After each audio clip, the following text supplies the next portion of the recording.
మిత్రమా, నీకో మాట, దయచేసి వింటావా?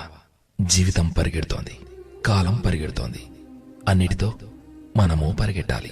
కాని ఆ పరుగు శారీరకంగా కాదు, మానసికంగా ఉండాలి.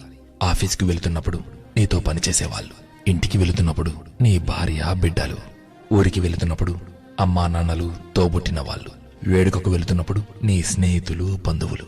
ఇలా నీవు చేసే ప్రతి ప్రయాణంలో ఎవరో ఒకరు నీకోసం ఎక్కడో ఓ చోట ఎదురు చూస్తూనే ఉంటారు కదూ.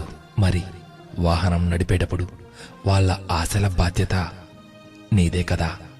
అందుకే వాళ్ళని ఏడిపించడం న్యాయమా? కాదు కదా.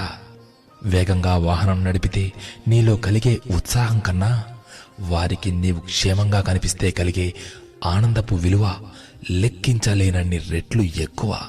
నూతన సంవత్సర వేడుకల్లో మునిగి తేలి వేగంగా వాహనాన్ని నడిపి ఎదుటివారికి హాని కలిగించకు, నీ ప్రాణాలపైకి తెచ్చుకోకు. బాధ్యత గల భారతీయులు ఇలాంటి పని చెయ్యరు కదా. నీవు క్షేమం కోరే నీ ఆప్తులకు ఈ వీడియోని షేర్ చేస్తూ వారి క్షేమాన్ని ఆకాంక్షించు. చివరిగా ఒక్క మాట, ఈ నూతన సంవత్సరం మనందరి జీవితాలలో ఆనందపు జల్లులను కురిపించాలని మనసారా కోరుకుంటూ ఆంగ్ల నూతన సంవత్సర శుభాకాంక్షలు.